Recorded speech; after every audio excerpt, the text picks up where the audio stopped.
Et shalom peuple de Dieu, que la paix de notre Seigneur Jésus-Christ soit avec chacun d'entre vous. Shalom Pasteur Alban, nous nous retrouvons pour notre 3e jour de jeûne. Et comme j'avais dit depuis le départ, nous aurons des temps d'exhortation ou d'enseignement qui seront donc couplés à des temps de prière et après de déclarations prophétiques.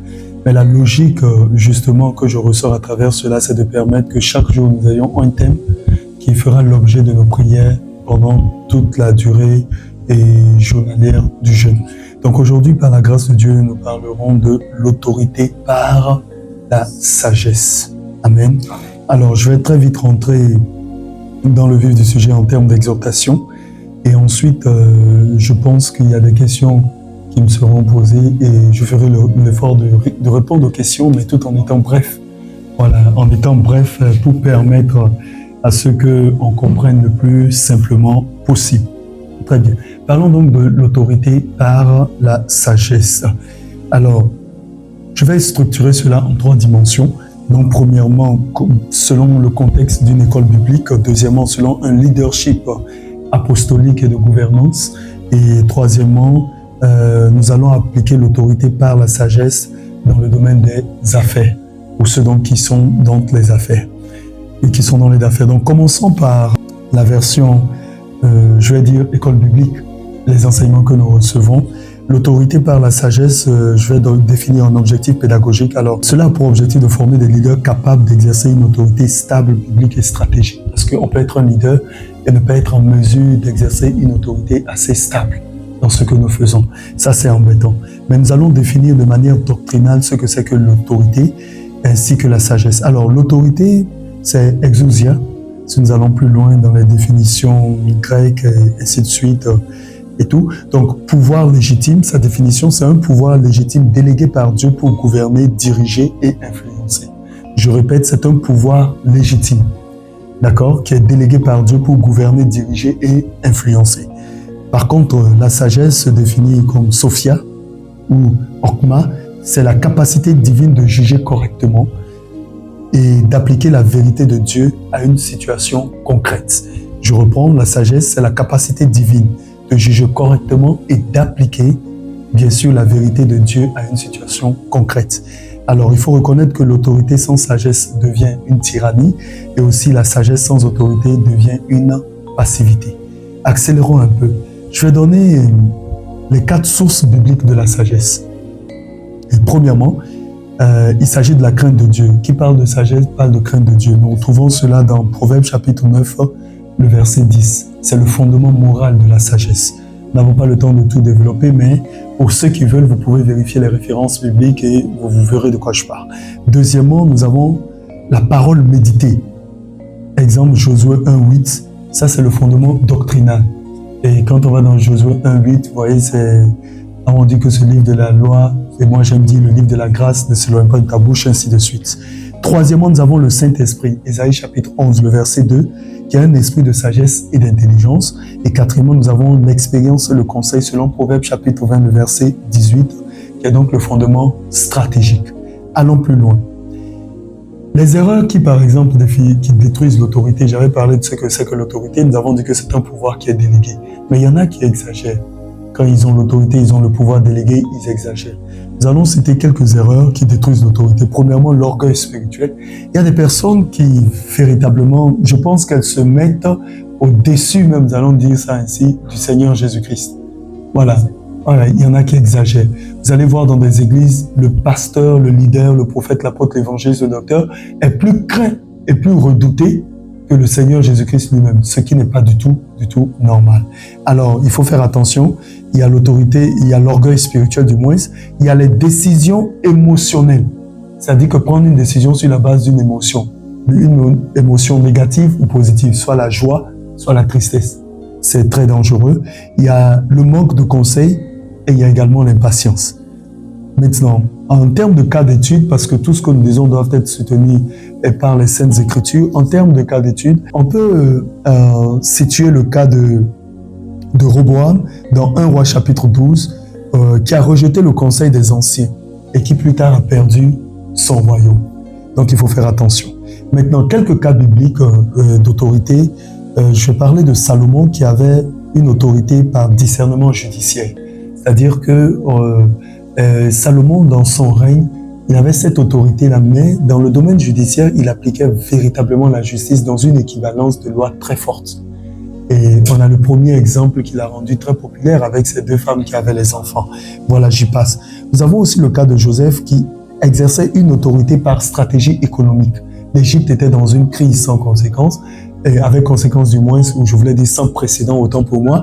Et bien, Joseph, par la sagesse divine, a su mettre en place une autorité stratégiquement économique. Nous avons Daniel aussi qui agit par autorité avec excellence et révélation. Et nous avons aussi Jésus qui était l'autorité par sagesse incarnée. Voilà quelques exemples que j'avais voulu prendre. Maintenant, venons dans le cadre de l'autorité dans un contexte de leadership apostolique et de gouvernance. C'est-à-dire un leader et dans le milieu ecclésiastique, c'est-à-dire dans le milieu religieux, dans sa manière de gérer. Voici, l'autorité apostolique est d'abord structurelle. Je veux dire qu'un apôtre ne gouverne pas par émotion, mais par vision. C'est-à-dire une autorité établie dans l'Église, ce n'est pas l'émotion, par l'émotion qu'on gère la communauté, non, mais par la vision, c'est-à-dire la direction que Dieu a donnée et dès le départ. Proverbe chapitre 24, le verset 3, il est dit, c'est par la sagesse qu'une maison s'élève. Amen. Maintenant, donc la sagesse apostolique, qu'est-ce qu'elle fait? Elle organise, elle structure, elle délègue et elle planifie. Je répète, la sagesse apostolique dans le cadre de la mission, elle organise, premièrement, elle structure, deuxièmement, elle délègue, troisièmement, et elle planifie en quatrième position. Je n'irai plus loin, puisque c'est un enseignement, une exhortation, en citant les 5 dimensions de la gouvernance par la sagesse. Premièrement, quelqu'un qui gouverne par la sagesse doit avoir ce qu'on appelle une vision claire. Tu sais très bien où tu vas, tu sais très bien ce que tu veux et tu sais également très bien où tu conduis les gens. Sans vision, c'est de l'anarchie, c'est le chaos total. Deuxièmement, une délégation intelligente, c'est-à-dire il faut savoir à qui donner l'exercice de certaines ou la gestion de certains départements, on va appeler ça comme ça, ou de protocoles mis en place. Par exemple, Moïse et Jéthro, nous sommes dans le livre d'Exode, chapitre 18. Ensuite, en troisième position, la gestion des conflits. Là où il y a 2 personnes déjà, il y a un conflit. D'ailleurs, on va plus loin. Là où tu es seul, souvent, on dit ça dans le jargon, tu sembles ne pas être seul dans ta tête. Ça veut dire que tu peux avoir des blessures intérieures de l'âme et des conflits avec toi-même. Par exemple, quelqu'un qui n'arrive pas à se pardonner une erreur, une action qu'il a eu à poser par le passé, alors que Dieu même lui a déjà pardonné. Donc, la gestion des conflits. Nous sommes dans Matthieu chapitre 18. Ça nécessite un protocole clair. Ensuite, la gestion financière sage. Qui parle d'argent doit vraiment parler de sagesse. Quand il y a une mauvaise gouvernance, une mauvaise gestion, il n'y a rien à faire, la ruine est garantie. Alors, dans Luc chapitre 16, le verset 10, Jésus nous parle de la fidélité dans les petites choses. Et enfin, la protection doctrinale. Ça veut dire les fondamentaux des Saintes Écritures. Comment est-ce qu'il faut protéger la parole de Dieu qui nous est donnée? Quand je dis protéger, c'est-à-dire la garder, la maintenir dans les stricts termes de la révélation et du sens de Dieu pour ne pas sortir de son contexte. Et malheureusement, aujourd'hui, nous avons ce qu'on appelle, comme le dit la Bible, des doctrines de démons. C'est-à-dire les gens enseignent, on va dire ça ainsi, leur mode de vie, leur style de vie, ils en font des doctrines de la Sainte Bible alors que ça n'a rien à voir. C'est ainsi que beaucoup se pavanent dans l'église et le pasteur, au lieu d'enseigner la Bible et la mettre en pratique, il enseigne ses expériences. C'est très dangereux. Je n'ai pas dit que les expériences ne peuvent pas aider, mais ça ne peut pas remplacer les Saintes Écritures. Parce que finalement, on vient à l'église pour écouter non pas la parole de Dieu, mais l'histoire de la vie de l'homme de Dieu.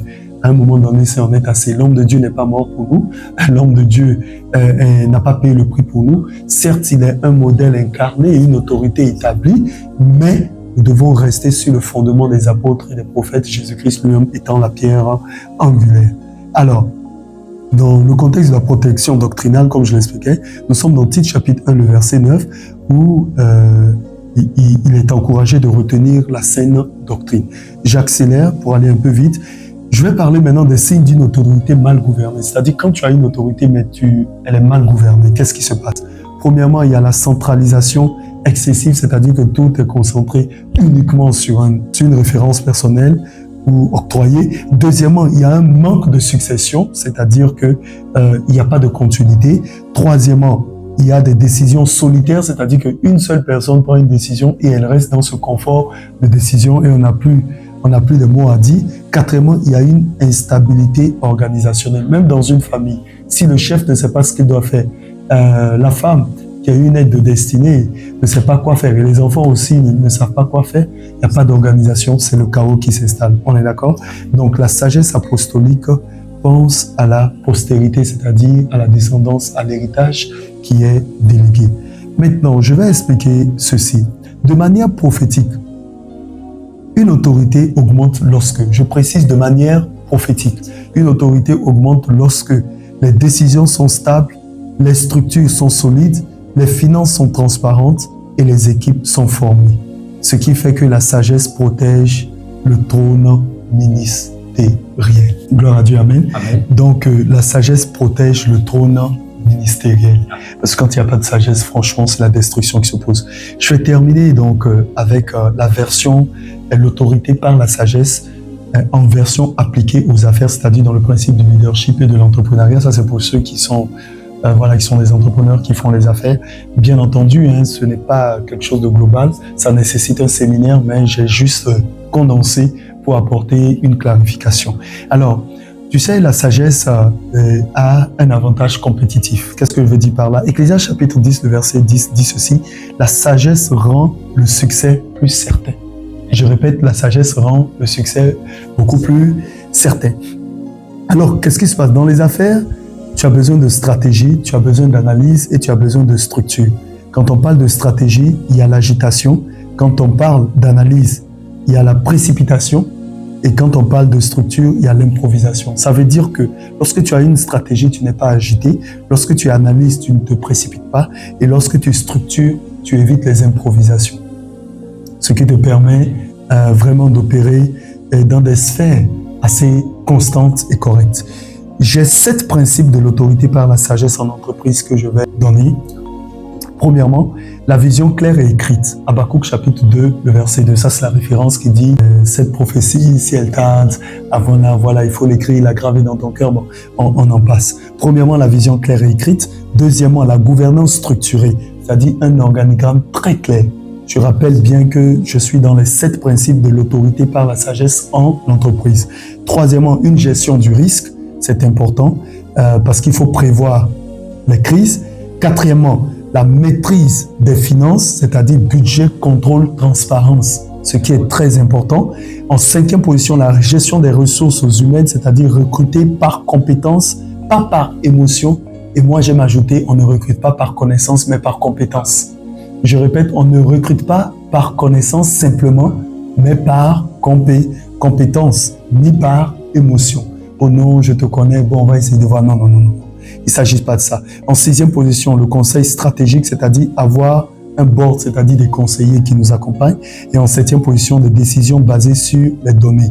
Par exemple, dans Luc chapitre 14, le verset 28, Jésus nous enseigne à calculer avant de bâtir. En d'autres termes, ne te lance pas de quelque chose sans avoir préalablement fait des calculs stratégiques opérés. Alors, je vais parler des erreurs fréquentes chez les leaders spirituels en affaires. Parce qu'il y a des gens qui sont des leaders spirituels et qui ont la double ou la triple grâce, c'est-à-dire qui opèrent également dans les affaires. Ça, c'est par exemple mon cas. Alors, il faut faire attention à ces erreurs. Ne pas confondre foi et imprudence. C'est-à-dire que souvent, ils sont imprudents, mais ils pensent que c'est la foi. Non, la foi ne consiste pas à se lancer dans le vide. Quand tu as la foi, elle est fondée sur quelque chose. On aura le temps d'en parler largement sur le contexte de la foi. De toutes les façons, la Bible dit que la foi vient de ce qu'on entend.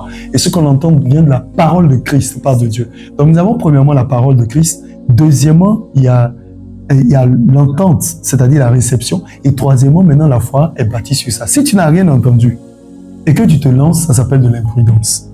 On en parlera plus tard. Ou encore, parmi les erreurs, ignorer la planification. Il y a des gens qui ne planifient rien. Ils se lèvent et puis ils font. Non, c'est dangereux.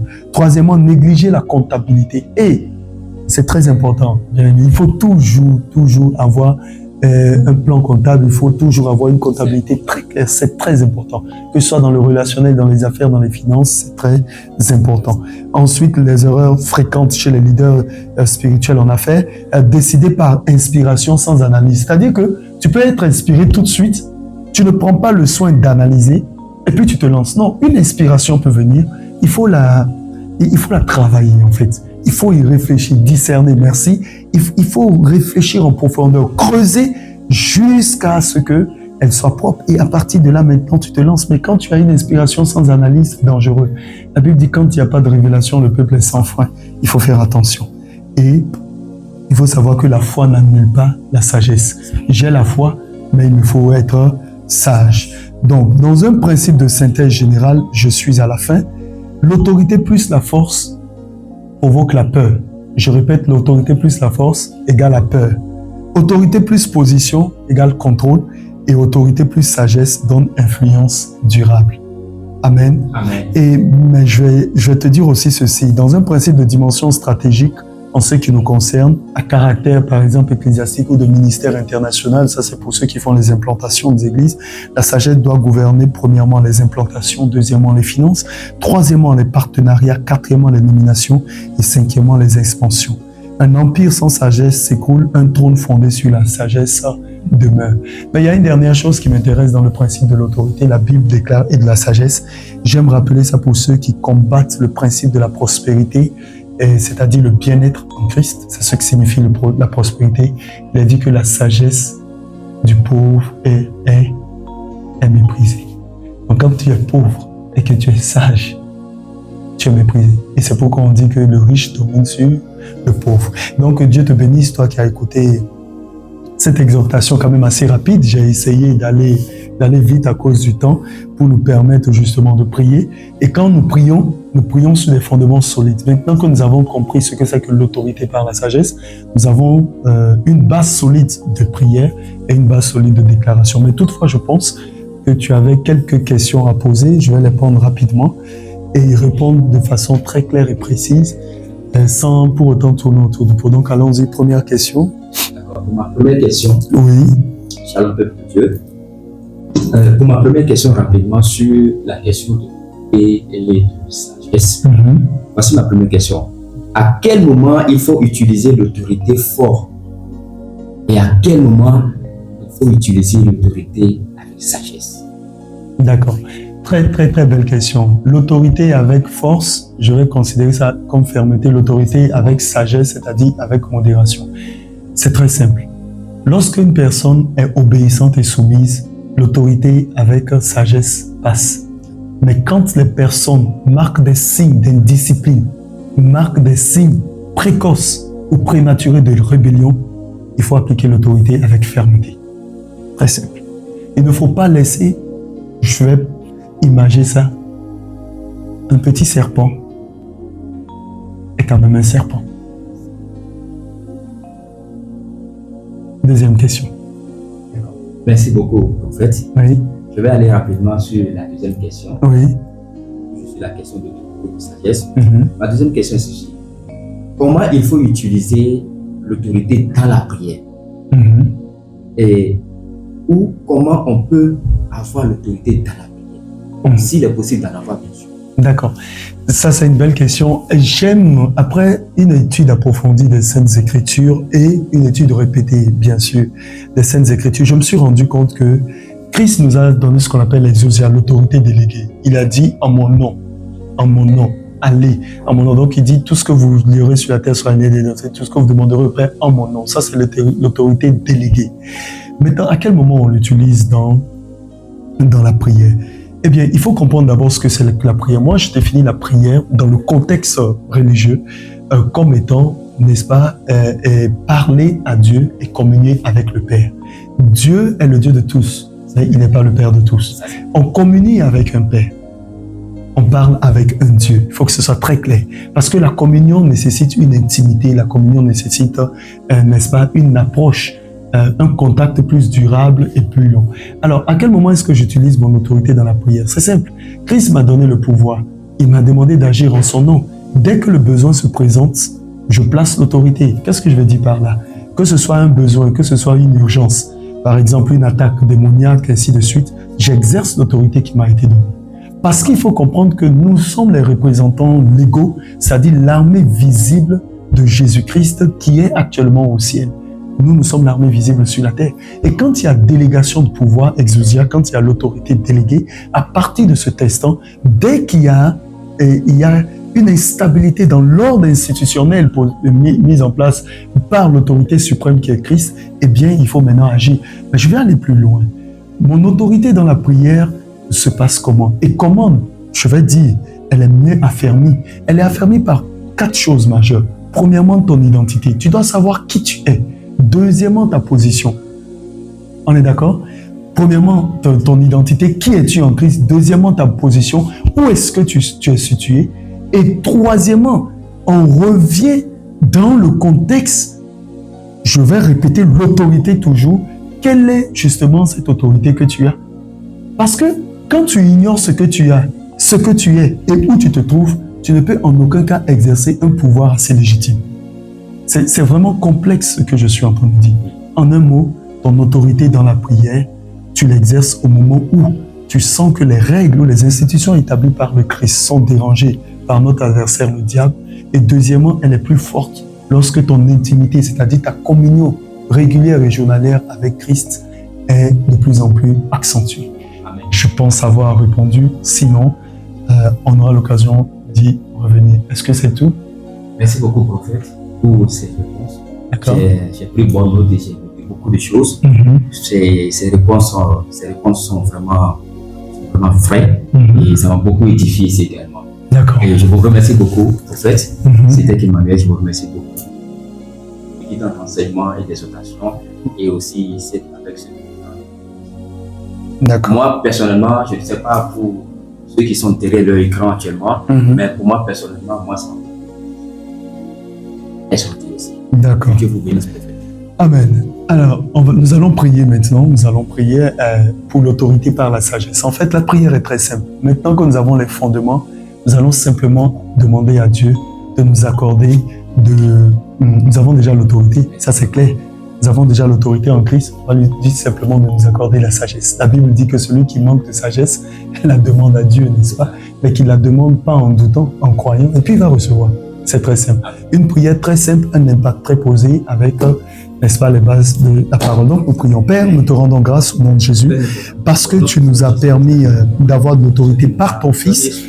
Et au-delà de cela, nous avons besoin de sagesse véritablement pour exercer cette autorité en Christ. Alors je te prie au nom de Jésus.